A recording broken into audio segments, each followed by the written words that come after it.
Welcome back to the deep dive.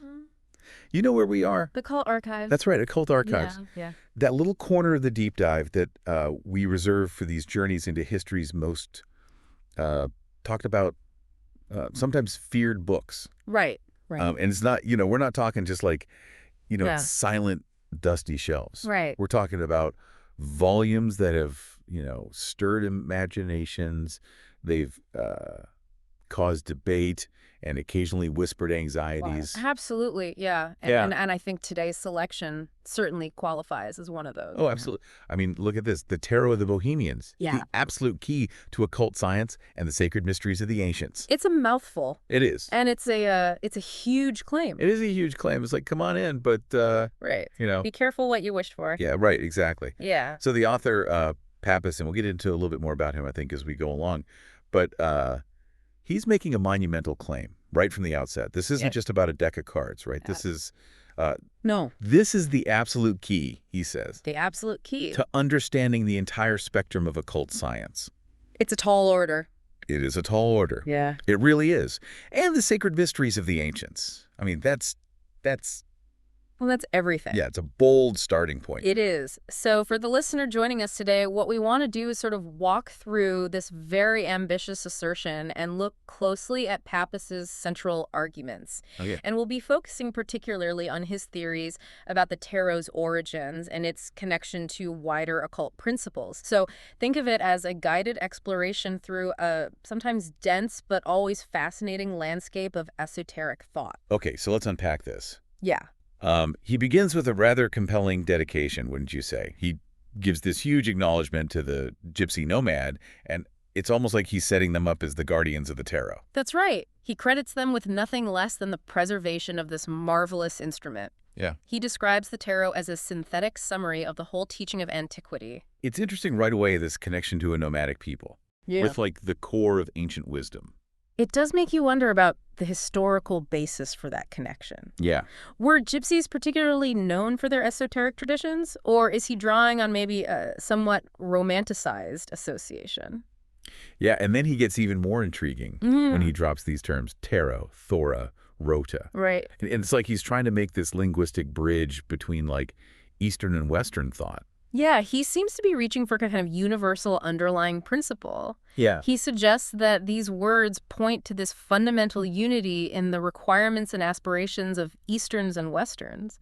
And he uses this evocative phrase, the eternal Adam Eve. Yeah, it's a very broad, very foundational idea that he's putting forth.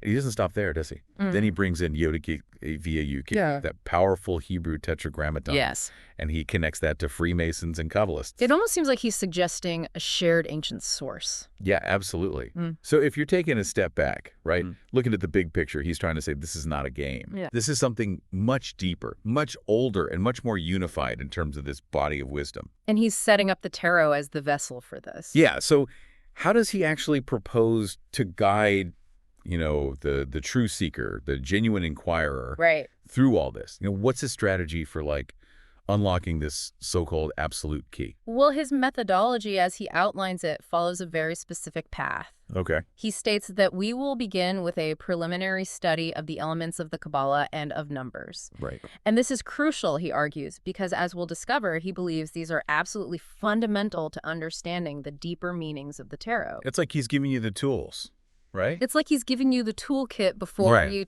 try to tackle this really complex project. Yeah. So you've got to understand the Kabbalah and numbers before we even get started. So that's the first step.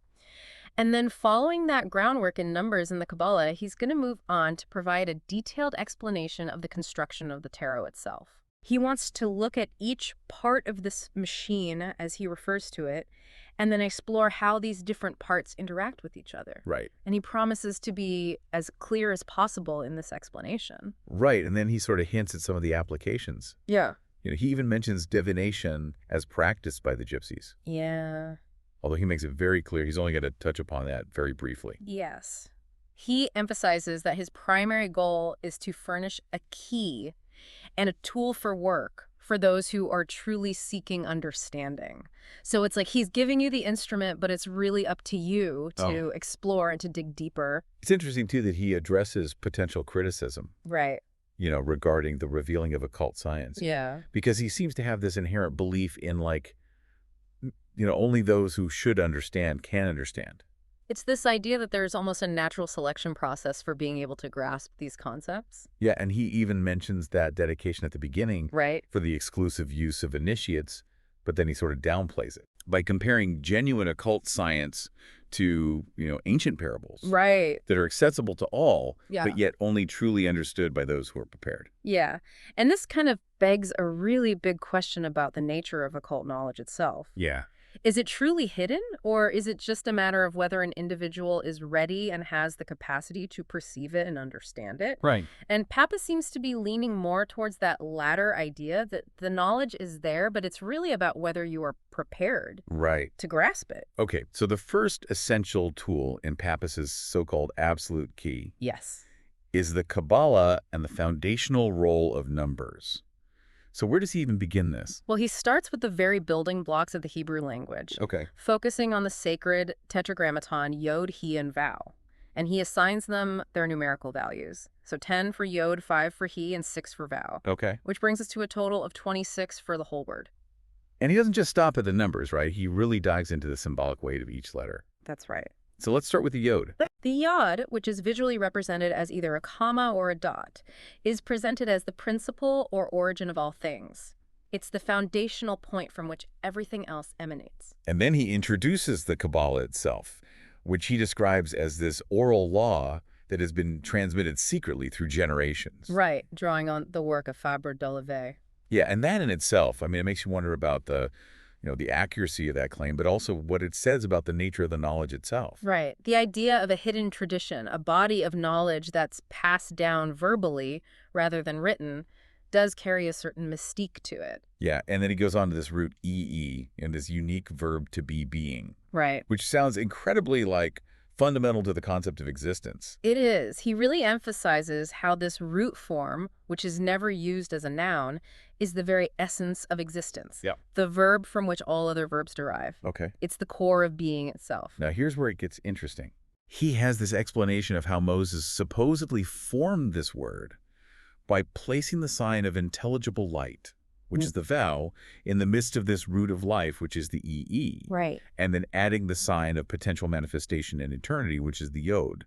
Right. That's quite a symbolic construction. It is, and it's a very profound interpretation that Fabre d'Olivet gives and which Papus adopts here. Right. So essentially, by placing the Vau, this intelligible light within the root of life, and then framing it with the Yod representing potential and eternity, Moses essentially created a name which signifies the being who is, who was, and who will be. Wow. So it really encapsulates the very nature of this timeless existence. And then he goes on to say that all other Hebrew letters are essentially combinations of this fundamental Yod. Yeah, so again, it reinforces this idea of the Yod as the principle of unity, the singular origin from which all multiplicity arises. Right, and then he makes this huge comparison or parallel that the law governing the creation of the Hebrew language is the same law that governed the creation of the universe. And here he references the Sefer Yetzirah. Right. For our listeners out there, that's an ancient Kabbalistic text about the creation of the universe through letters and numbers. And he refers back to that frequently. Yeah, and what's so powerful here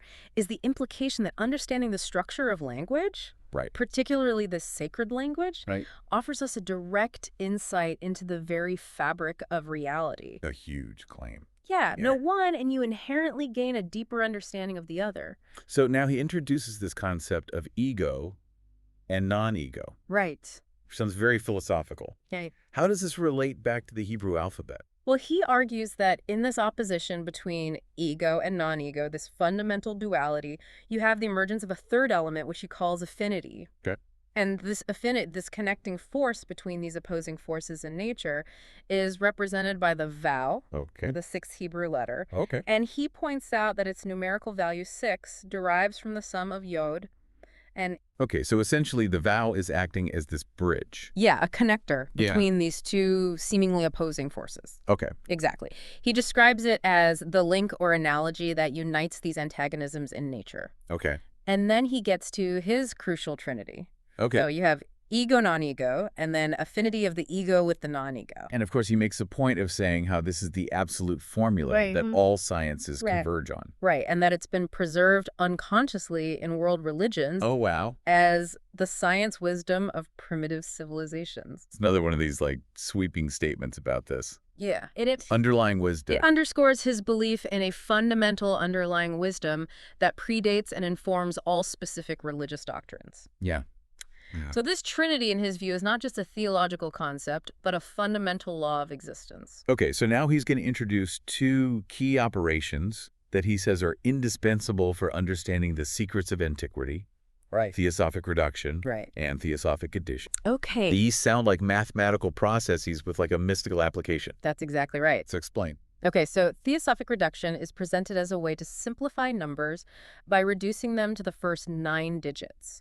So you take any number and you basically keep adding its digits together until you get down to a single digit between 1 and 9. Okay, so like 15 would be 1 plus 5 is 6. Exactly. Okay, I'm getting a sense of it. Okay. What about theosophic addition? Theosophic addition is a bit more involved. He demonstrates how numbers like 1, 4, 7, and 10 are all ultimately considered equal to 1 through a process of summation. Okay. So for instance, 4 would be equal to 1 plus 2 plus 3 plus 4, which is 10, which then reduces down to 1. Okay. Right, 1 plus 0 equals 1. Got it. And he does the same for 7 and 10, showing how they also cycle back to unity through this cumulative addition. Interesting. So it's like a way of seeing this deeper connection between seemingly different numbers. Exactly. He's showing that beneath the surface diversity of numbers, there's this fundamental unity and this recurring pattern of return to a central point. Yeah, and that point is unity. Right, exactly. He's really hammering this home. He is. And the big takeaway here is that the knowledge and study of these laws of numbers, these theosophic operations, provide the key to all occult science. It's a big claim. It is. It's a big claim. Yeah. And he just keeps coming back to this idea of a key. Yeah. You know? The key that unlocks everything. Yeah. And he concludes by saying that all numbers can ultimately be reduced to those first 4. Right. 1, 2, 3, 4. Exactly. And each of those, of course, has a specific significance. Right. So 1 is the active creative principle. Okay. 2 is the passive principle of opposition. 3 is the neuter principle, which unites the opposites. And then 4 is a renewed acceptance of unity as active. So even in that, we're seeing this, dynamic of unity and duality at play. Okay, so now he's going to shift to the structure of the tarot itself, starting with the minor arcana. All right. What's the fundamental principle that he identifies here? He comes back to what he calls the fixed and immovable principle of the sacred Tetragrammaton, Yod-He-Vau-He. Okay.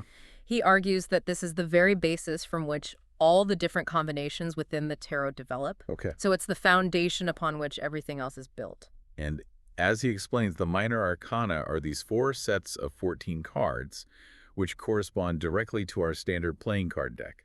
That's right. So you have wands or scepters, which is like clubs in a playing card deck. Right. You have cups or goblets, which is like hearts. Right. And you have swords, which are like spades. Right. And then you have money or pentacles, which is like diamonds. Got it. And he details the composition of each of these sets. So you have 4 court cards, king, queen, knight, knave, and then 10 numbered cards from ace through 10. Got it. And he focuses on the set of scepters. It's kind of an illustrative example. Right. And he provides basic definitions for the 4 figures. Yeah, so the king is described as active and male. Okay. The queen is passive and female. Okay. And the knight is considered neuter, an adolescent figure who often represents dynamic action. Okay. Now comes this crucial analogy that he draws between the sacred word, the Tetragrammaton, and the 4 suits of the tarot. Yes, and he specifically mentions Guillaume Postel and Eliphas Levi as being key figures in developing these ideas. Okay, so he gives us the analogy. Okay. Lay it on me. So Yod corresponds to the scepter, which he likens to an episcopal crozier. Right, a symbol of authority. Exactly. The first, he corresponds to the cup. Okay. The chalice, the vow, corresponds to the sword, which he also links to the cross. And then the second, he corresponds to the pentacles, which he links to the host. Okay, so the very structure of the tarot soups is interpreted as a direct reflection of this fundamental divine game. That's his argument. Okay. And he stresses that this law of Yod-He-Vau-He is not just reflected in the four suits as a whole, but also within the structure of each individual suit. Exactly. And then he goes on to lay out this very detailed arrangement of the cards according to their supposed affinities with the letters of the Tetragrammaton. Right. And it's quite a complex system of correspondences. It is. He assigns specific groups of cards to each letter. Okay. So all the kings, aces, fours, and sevens are linked to Yod. Okay. All the queens, twos, fives, and eights to He. Okay. All the cavaliers, or knights, threes, sixes, and nines to Vau. Okay. And all the knaves and tens to the second. Okay, it's very comprehensive. It is. It's a complete mapping. Yeah, he even provides a diagram with the sacred name in the center. Right. And the analogous cards radiating outwards. It's like a blueprint for the whole system. It's a visual representation of his core argument that the tarot is not just some random collection of images, Right. but a carefully constructed system, Right. deeply rooted in these Kabbalistic principles. And he explains these connections between the figures and the colors. And then the numbers and the figures. And then he even outlines the composition of the four suits as a complete whole. Right. So he assigns different card groupings to represent the material body, the vital body, the intellectual body, and even the reproductive organs. Okay. So it gets really, really detailed. Yeah, and he refers to these instructive affinities as an example of the management of analogy, which he says is the very method of occult science. Yeah, it's all about seeing how these different elements mirror and correspond to each other across the different levels of the system. Right. It's all about these interconnected patterns and parallels. Exactly. Okay, now let's shift to the major arcana. What's the key distinction that he points out right away? He points out that in the major arcana, the figures and the numbers are unified within each card. Right. Whereas in the minor arcana, they're distinct. Right. So you have court cards, which have figures, and then you have the pip cards, which have numbers. Right. So that's one key distinction. And of course, there are 22 major arcana, numbers 0 to 21. Yes. And he makes a point of saying how most authors have predominantly focused on these 22, neglecting the minor arcana. Right. He argues that they've missed the boat. Right. And the minor arcana hold the real key. Right. The true key. To understanding the tarot. Exactly. So that's a big point. It is a big point. In his argument. It is, yeah. And then he tries to apply this same law of Yod-He-Vau-He to the major arcana as well. He does, but he acknowledges that the symbolism is a little less direct in the major arcana. Okay. Compared to the minor arcana, where you have each card clearly displaying its suit symbol. Right. So how does he propose to approach it then? Well, he says that the idea expressed by each major arcana card is a better guide for classification. Okay. But ultimately, he believes the number is the most reliable element for defining the series within the major arcana. Okay. So the number is key here. Okay. And he goes on to define the first 4 major arcana based on these numbers. Right. And their correspondence to Yod-He-Vau-He. So card 1 is associated with Yod, the active principle. Card 2 with He, the passive. Okay. Card 3 with Vau, the neuter. Okay. And card 4 with the second He, which signifies transition. Okay. And he even links this 4th card to the knave and 10 of the minor arcana. Okay. Hinting at a cyclical return to the principle of Yod in the subsequent series. Got it. And he describes this like triangular figure for the first ternary with card 1, the Yod at the top, and then cards 2 and 3. Right. Forming the base corners. It's almost like he's using geometric forms to illustrate these. Exactly. He's trying to give us visual metaphors to help us grasp these abstract foundational principles. Okay, so then he goes on to the topic of symbolism within the tarot. And he states that the symbols themselves should logically follow the numerical progression within the deck. Right. Which makes sense given his emphasis on this numerical foundation. It does. He's really emphasizing the coherence of the system. Yeah. That the numerical and the symbolic aspects are deeply interconnected and should be interpreted in relation to each other. He provides a short introduction to the grouping of symbols before he gets into like a detailed card-by-card analysis. Right. Which we don't have time for in this deep dive. But he reiterates that law of Yod-He-Vau-He, using this cross diagram with numbers and their corresponding Hebrew letters. Right. And this cross symbol seems to be a recurring motif in his explanation. It is. It's a very central motif. It represents the fundamental structure upon which he believes the whole tarot is built. And he defines what he considers to be the 4 primitive terms within the symbols. Right. Which correspond to the first 4 cards of the major arcana, creator, preserver, transformer, generator. Yeah. It sounds like these are like the archetypal forces at play. They are. They're presented as these very fundamental archetypes. And he aligns them directly with the letters of the sacred word. Right. Within that cross diagram, again, reinforcing that connection between the symbolic language of the tarot and this Kabbalistic understanding of the divine. Yeah, and then he goes on to explain that each card possesses 3 distinct levels of meaning. Right. Superlative, comparative, and positive. Right. So the superlative relates to the divine. Okay. The comparative to the magic astral. Okay. And then the positive to the physical. Okay, so this is multi-layered. Yeah. It suggests that each card is operating on multiple planes of existence. Right. You know, encompassing the spiritual, the divine, the intermediary or astral, and the material. Yeah, and he stresses that these initial 4 cards together form a complete sequence that mirrors the Yod-He-Vau-He. Right. And that all other tarot symbols are essentially transformations of these first 3. Yeah, so in a sense he's saying if you understand these first 4 cards, you have the key to understanding the entire major arcana. It's like the foundation. Exactly. And he then lays out this general law of the first 4 cards. Okay. Positive creator. Okay. Negative reflex preserver. Okay. Neuter enveloping transformer. Okay. And passage transition. Right, so that's a concise summary of their fundamental roles and relationships. Yeah. Yeah. And then he extends this to the idea of ternaries and septenaries. Right. Within the major arcana as well. So you have the positive ternary, the negative ternary, and the transforming ternary. Right. And then for the septenaries, he talks about active creation, preservation, and transformation. It's very structured. It is. It's a very ordered unfolding of these ideas. Yeah, and he provides this visual representation showing the sense of each of the 22 major arcana. Right. Based on their corresponding Hebrew letters. Right, and whether they're positive or negative. Right. In terms of their aspects. It's almost like a cheat sheet. It is. It's like, okay, if you want to quickly figure out the underlying forces at play, here's your guide. Yeah. That's right. And he even gives an example of how to use this table to determine the symbolic value of any card. Yeah. And he even shows how the 5th arcanum relates back to the 4th. Okay. So he's giving us a practical example of how this works.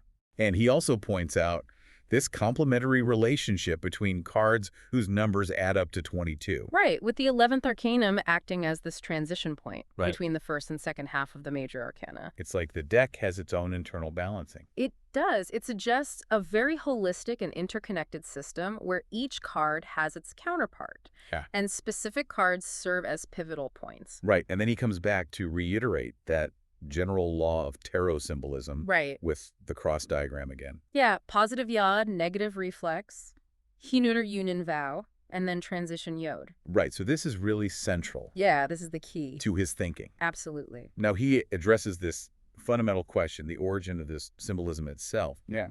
And he acknowledges that definitively defining it is a huge challenge. Yeah, how do you trace back the origin of symbols? It's really difficult. So what does he propose to do? Well, instead of trying to explain tarot symbols in isolation, Okay. He suggests that we use ancient science as a more solid basis, and that we deduce symbols from fixed and general principles, rather than trying to explain them just on their own terms. Okay. So he wants to find a more fundamental underlying principle. Okay, and then he raises this problem of the origin of symbolism in general. Right. And he brings in this really interesting array of authors. Claude de Saint-Martin, Lacour, Bourrois, Court de Gébelin, Fabre d'Olivet. Right. All of whom, he says, independently came to the conclusion that a primitive alphabet, often consisting of 16 signs, once existed. Yeah, and that's a pretty remarkable convergence of thought. It is. I mean, these are very different thinkers. They are coming from different perspectives, different backgrounds. So what's his take on this?